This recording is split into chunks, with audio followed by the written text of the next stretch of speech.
bahkan malam ini kasih dalam Tuhan secara khusus datang buat saya dan saudara, bagaimana isi surat itu yang memberi penguatan dalam kehidupan kita. Filipi pasal 4 ayat yang ke-7.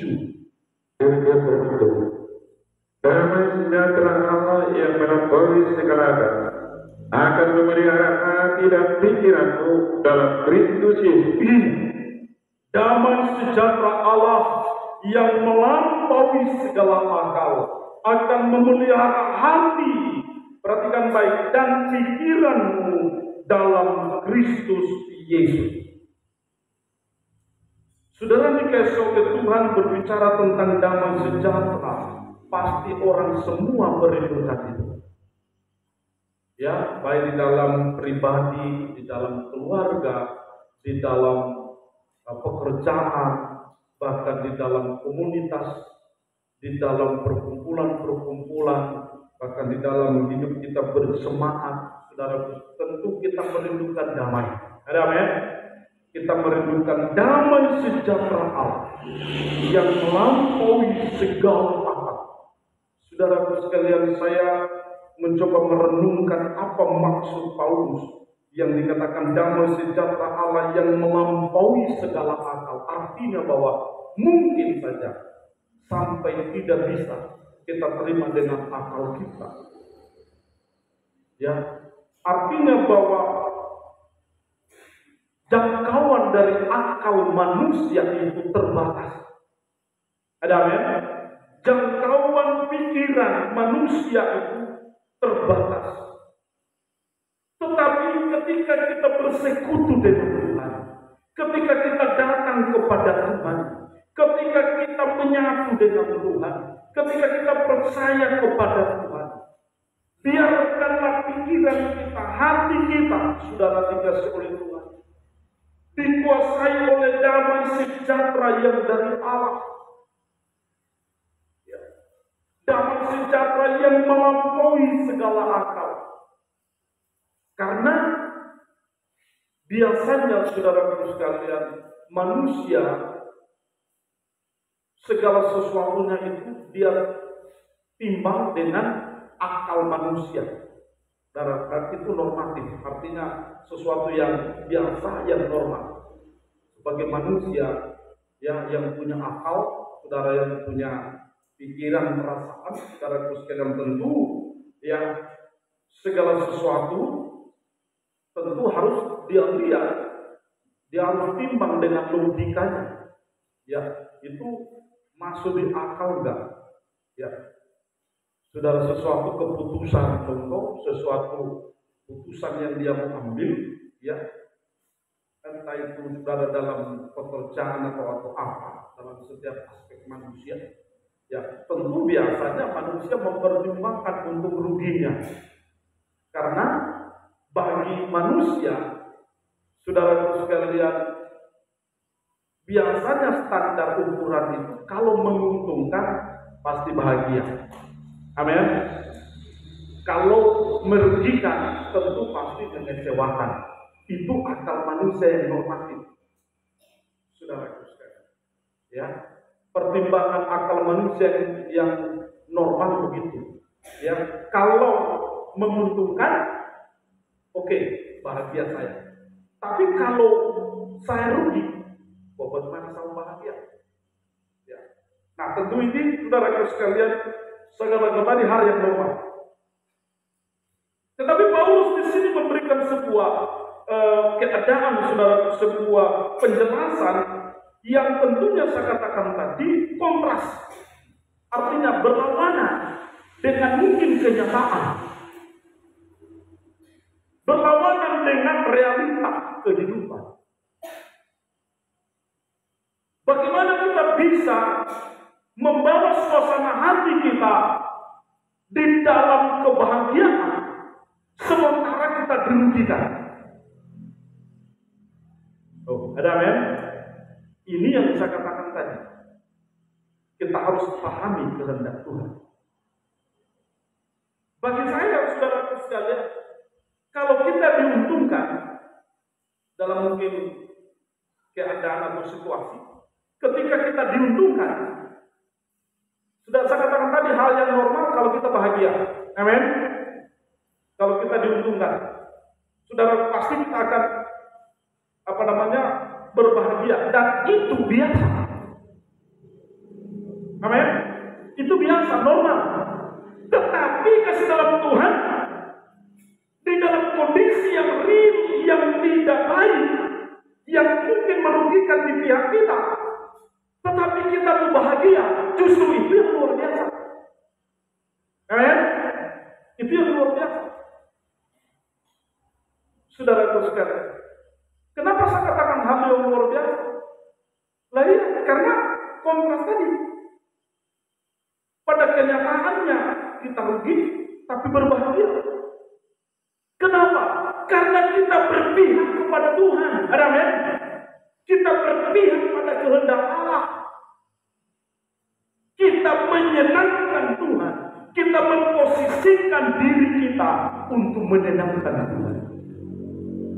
Memang saya katakan tadi, untuk kita menjadi berkat, untuk kehidupan kita menjadi berkat, kadang-kala kita harus rugi. Amin.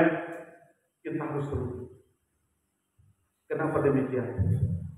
Saudaraku sekalian, kadang-kala, dengar baik-baik, kadang-kala Tuhan mengutus kita. Kadang-kala Tuhan mengutus kehidupan kita untuk menjadi jawaban doa bagi orang lain.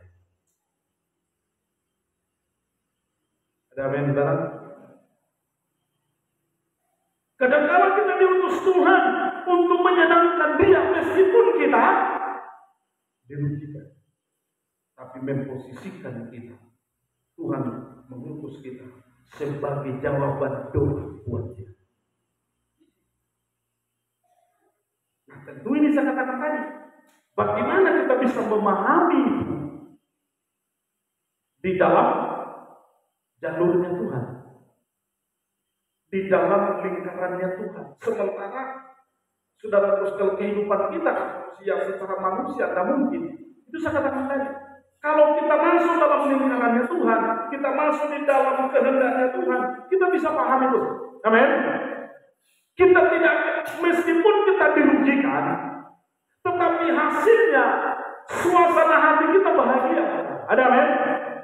Suasana hati kita bahagia. Dan biasanya, perhatikan baik, dan biasanya justru disitulah letak kepuasan kita. Bisa katakan luar biasa. Kadang-kala ketika kita menjadi berkat disakiti, saudaraku sekalian, tetapi kita senyum sama Dia. Kadang-kala di situ letak kepuasan. Ya. Dan memang saya katakan tadi, memang hal yang tidak normal. Hal yang tidak normal. Ya. Kalau yang normal tadi, saya katakan, kita harus diuntungkan baru bahagia. Posisi kita diuntungkan, baru kita saya berbahagia. Tapi kalau saya dirugikan, tunggu dulu. Ini bukan luar biasa. Tapi kalau kehidupan kita dirugikan, tetapi mari kita belajar memahami, saudara sekalian, bahwa Tuhan kadang-kala membawa kehidupan kita, saudaraku sekalian, untuk menjadi berkat. Dan menjadi berkat tentu saya katakan tadi, dalam posisi kita secara jasmani bisa saja mungkin kita berkorban. Posisi kita harus kita dirugikan. Saudara dikasih oleh Tuhan, memang untuk memahami ini, hanya kehidupan anak-anak Tuhan yang level rohaninya sudah di atas rata-rata. Yang level rohaninya, saudara sekalian, dia belajar untuk memahami kehendak Tuhan. Jadi di dalam posisi tadi, saya katakan tadi, dalam posisi tadi dia dirugikan, dia tidak harus berbuat dosa. Amin. Dalam posisi dia dirugikan, dia tidak harus mengucapkan kata-kata yang tidak baik untuk dia berdosa dengan kasus itu. Tapi dia belajar untuk menyerahkan semuanya kepada Tuhan dengan tanda sukacita, dia menjadi berkat. Oh, ada amin? Memang saya katakan tadi, iblis kadang-kala akan mendakwa. Iblis akan mengusik telinga kita dengan kata-kata yang, wah, kamu kan sudah dirugikan, kamu kan harga dirimu di mana? Aduh, masa kamu mau bikin begitu? Ayo, maki dia, ayo, mungkin marah dia. Dan ini potensi-potensi iblis, saudaraku sekalian.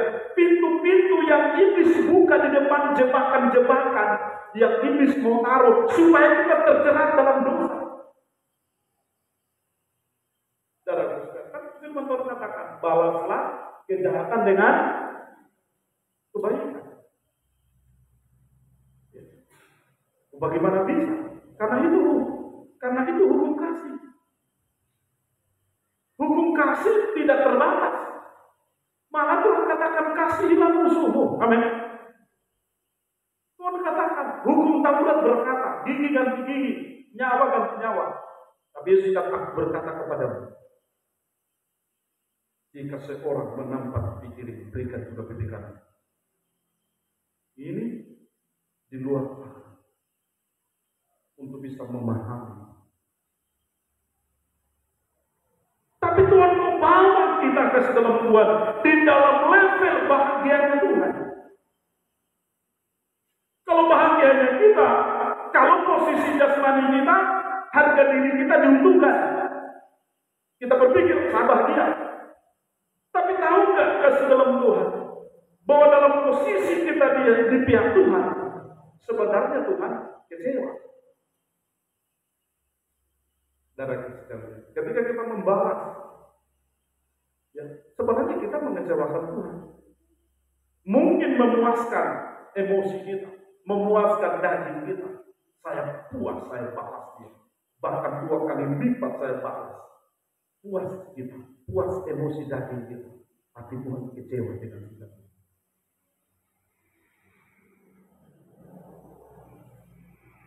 Ada amin, saudara? Damai sejahtera Allah melampaui segala. Ini yang saya katakan, saudara, mari kita belajar memahami. Bahkan di situ dikatakan akan memelihara. Apa makna memelihara? Memelihara berarti Tuhan yang pegang kendali. Amin. Tuhan yang pegang kendali emosi kita, hati kita, pikiran kita. Dia yang ambil alih. Biarkan arti begini, kita mau totalitas kita, penundukan kita, ketaatan kita pada kehendak Dia. Sehingga bukan kehendak kita yang jadi. Ada amin? Bukan kehendak kita. Saudara sekalian, apalagi tetangga kita mungkin berbuat yang tidak baik, dia curangi kita. Saudara, tetangga dia buat kita, saudaraku sekalian, kita rugi dan sebagainya. Ya, tidak perlu harus pergi, tidak perlu bawa dalam doa. Amin. Ada amin? Bawa dalam doa. Saudaraku sekalian, dalam arti begini, jangan kita terpancing dengan lubang dosa yang dia gali untuk kita. Sebenarnya dia orang yang memancing emosi kita, orang yang merugikan kita, memancing kita punya barang sekalian, apa istilahnya, ya karakter kita untuk muncul dia hal yang tidak baik. Sebenarnya begini, itu perangkap untuk membuka lubang untuk kita masuk terjerumus di situ. Sama seperti firman Tuhan yang terhadap Kain. Ketika hatinya panas, saudara sekalian, hatinya mulai muram, mungkin sudah sampai di ubun-ubun emosinya, saudara sekalian. Firman Tuhan katakan, Kain, ingat, iblis sudah mengintip di muka pintu untuk menggiring kamu untuk jatuh dalam dosa. Tetapi kamu harus berkuasa atasnya. Amin. Ya. Setan dia sudah membuka, dia ayo jatuh, ayo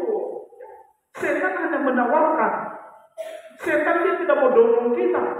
Setan hanya menawarkan pilihan. Karena mungkin emosi kita, suasana hati kita sudah terbawa. Saudara sekalian, tapi mari kita belajar untuk memahami. Itu saya katakan tadi, untuk damai sejahtera Kristus melampaui akal pikiran kita. Saudara sekalian, kita mohon Tuhan untuk bisa memahami. Coba kita baca Kejadian pasal 4. Kejadian pasal 4.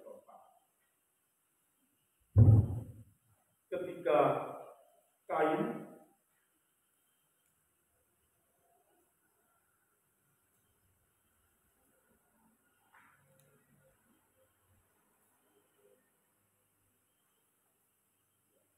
saya membawa saudara untuk mengerti ayatnya yang ke-7.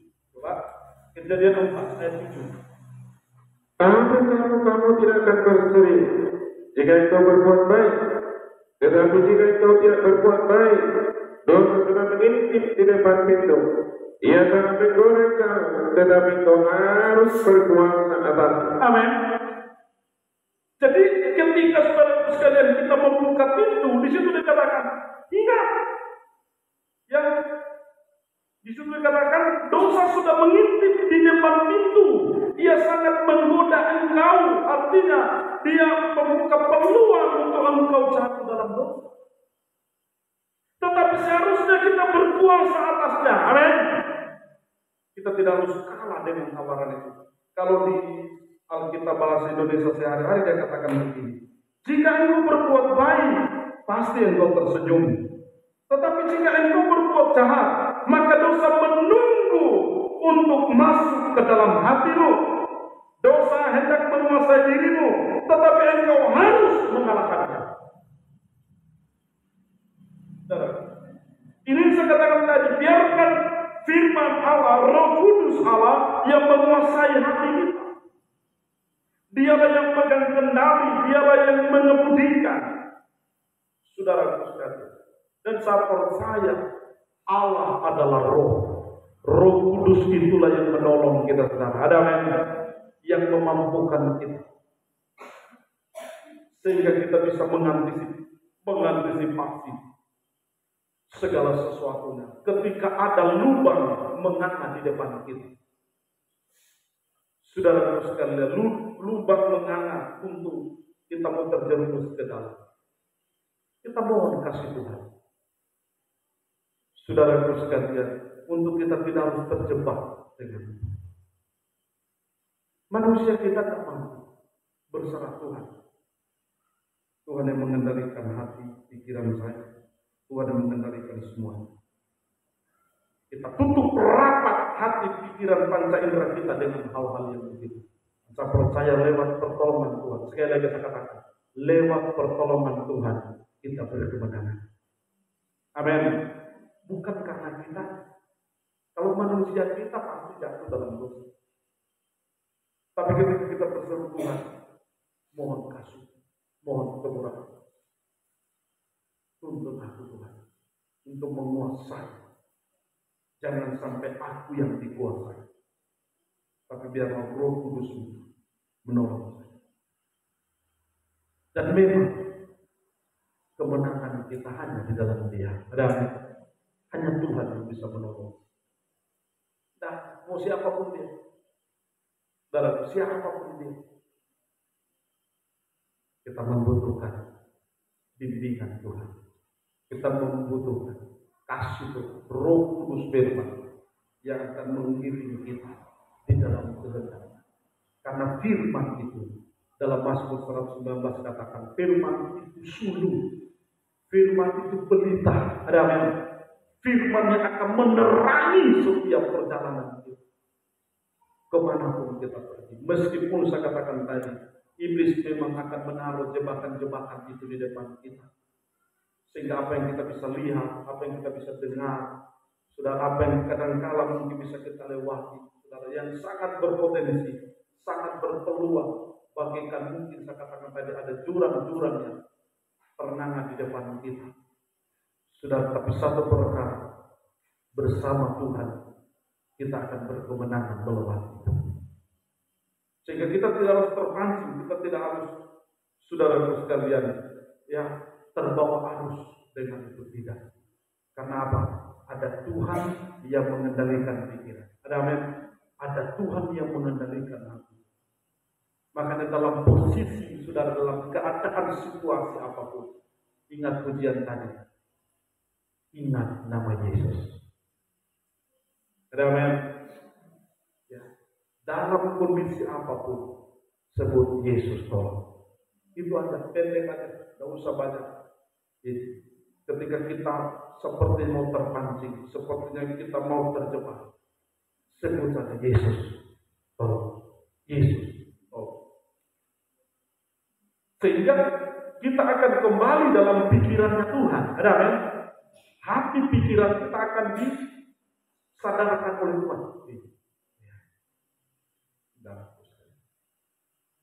Kita belajar. Ya. Untuk kita berseru. Karena Tuhan, hanya Tuhan, kuasa Tuhan yang bisa mengendalikan kita. Ya. Serahkan hidup kita untuk terus berserah kepada Tuhan. Sehingga tadi damai sejahtera yang melampaui segala akal tadi. Saudara sekalian, yang dimana kita, manusia kita kadang-kala pikiran kita yang sulit untuk kita taklukkan, biarlah Tuhan yang menaklukkan semua. Tuhan yang mengendalikan semua. Ya. Memang saya katakan tadi, dalam posisi kadang-kala kita dirugikan, kadang-kala kita seperti, ya saudara sekalian, tidak enak bagi daging. Tapi saya katakan itu saudara, ya, dalam setiap situasi dan kondisi yang perhatikan baik. Kadang-kala Tuhan hadir, tidak harus merubah suasana, tidak harus menentukan keadaan di sekeliling kita. Tetapi yang Tuhan tuntut dari kehidupan kita adalah sikap hati kita terhadap situasi kondisi yang ada. Artinya bahwa yang Tuhan ingin rubah adalah sikap hati kita. Ada amin? Bukan situasi kondisi di sekeliling kita. Di situasi sekeliling kita itu bisa saja berubah-ubah. Tapi ketika hati kita yang dikendalikan Tuhan, saudara, hati kita yang dikendalikan Tuhan, nah kita akan bisa berjalan di tengah badai. Situasi, saudara sekalian, tidak terus katakan tadi berubah. Kehadiran Tuhan, saudara sekalian, kadang-kala punya tujuan untuk merubah saya dan saudara. Inilah makna kata melampaui segala akal, memelihara jiwa.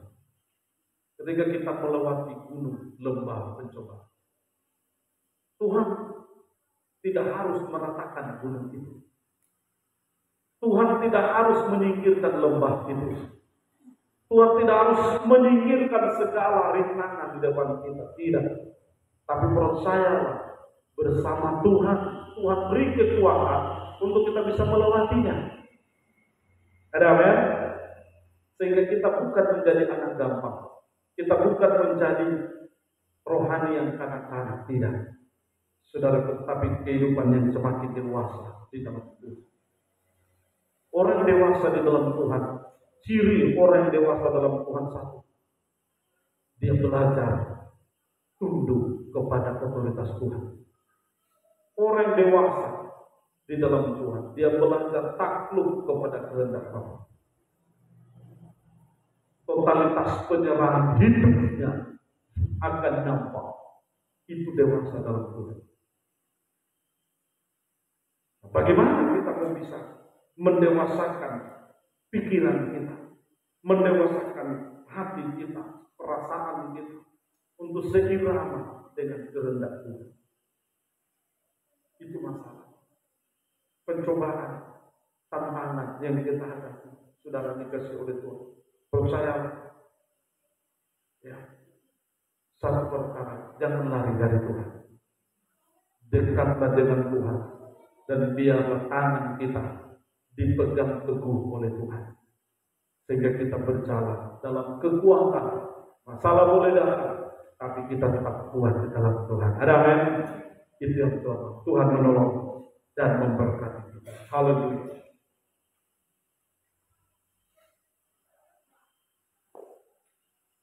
Kita datang menyembah Tuhan.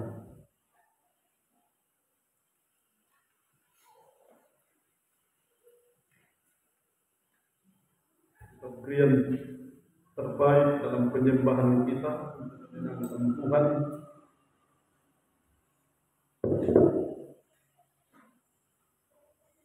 Angkat aku dalam kemuliaan. Kita membutuhkan pemulihan firman Roh Kudus di sepanjang hari kita.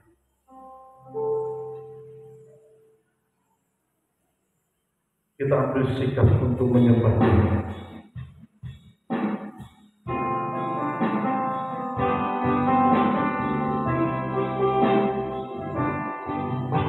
Angkat aku dalam kemuliaan-Mu. Amin, amin. Seperti bagai raja-raja, berlari tiada lesu, berlari tiada lesu, berjalan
Engkau kekuatan kami Bapa.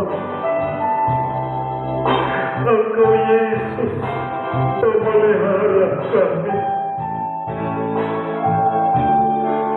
Engkau ada Immanuel menyertai kami Tuhan. Sepanjang kehidupan kami mohon ulurah tangan kasih-Mu. Kami rindu pemulihan oleh firman-Mu Bapa. Biarlah kami terus berjalan dengan tiada lesu. Kami boleh berlari dengan tiada lelah. Karena Tuhan yang dekat dengan kami. Karena Tuhan yang menyertai kami. Setiap langkah kami Tuhan. Tuhan pegang tangan kami Bapa. Haleluya. Haleluya. Haleluya. Haleluya. Haleluya.